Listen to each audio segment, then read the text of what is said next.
یہ 9 چیزیں آپ کے ایمان کو ضائع کر رہی ہیں۔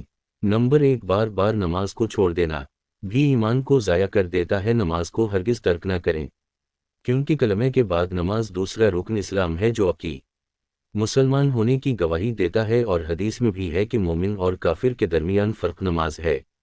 نمبر 2، موسیقی سننا اور فضول کاموں میں وقت ضائع کرنا۔ مسلسل موسیقی سننا دل میں نفاق پیدا کر دیتا ہے، دل قران اور نماز کی لذات سے محروم ہو جاتا ہے۔ فضول کاموں میں خود کو شامل نہ کریں، کیونکہ یہ آپ کو گناہوں کی طرف لے جاتا ہے۔ نمبر 3، اپنے دین کو مزید جاننے کے بارے میں کوشش نہ کرنا۔ ہم سب کو اللہ نے مسلمان تو پیدا کر دیا، لیکن ہم اپنے دین کو مزید جاننے کے بارے میں کوشش نہیں کرتے۔ جتنا ہم نے دوسروں سے سنا اتنا عمل کر لیا، خود سے تحقیق نہیں کی۔ ضروری نہیں کہ جو بات ہمیں ہمارے والدین سے معلوم ہوئی ہو وہ حق ہو، خود سے کوشش کریں اور حق اور باطل میں فرق جانیں۔ نمبر 4، نبی کریم صلی اللہ علیہ وسلم کی سنتوں کو ترک کرنا۔ سنت ترک کرنا بھی ہمارے ایمان کو کمزور کر دیتا ہے۔ ہر وہ کام جو ہمارے نبی کریم صلی اللہ علیہ وسلم نے کیا وہ سنت ہے۔ دنیا کی روزمرہ زندگی میں بہت سی سنتیں ہمیں ملتی ہیں، جیسے سیدھے ہاتھ سے کھانا کھانا، بیٹھ کر پانی پینا۔ کوشش کریں کہ ایسے تمام سنتیں اپنائیں۔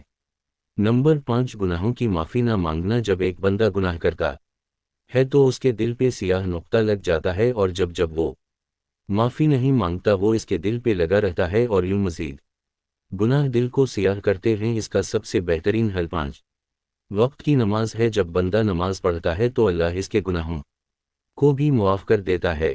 نمبر 6، حرام چیزوں سے نظر کی حفاظت نہ کرنا۔ جب کوئی شخص اللہ کی حرام کردہ چیزوں کو دیکھتا ہے تو اس سے عبادت کی لذت چھین لی جاتی ہے۔ نظر کی ناپاکی ایمان کو کمزور کر دیتی ہے۔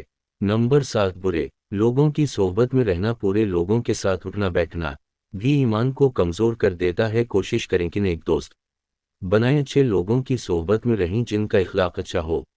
نمبر 8، سوشل میڈیا کا غلط استعمال۔ آج کل ہمارے اندر بے حیائی کی ایک اور وجہ سوشل میڈیا کا غلط استعمال ہے۔ ہم اپنا بہت سارا وقت فلموں، ڈراموں اور گانے سننے میں ضائع کر دیتے ہیں، جو کہ ایمان کو کمزور کر دیتا ہے۔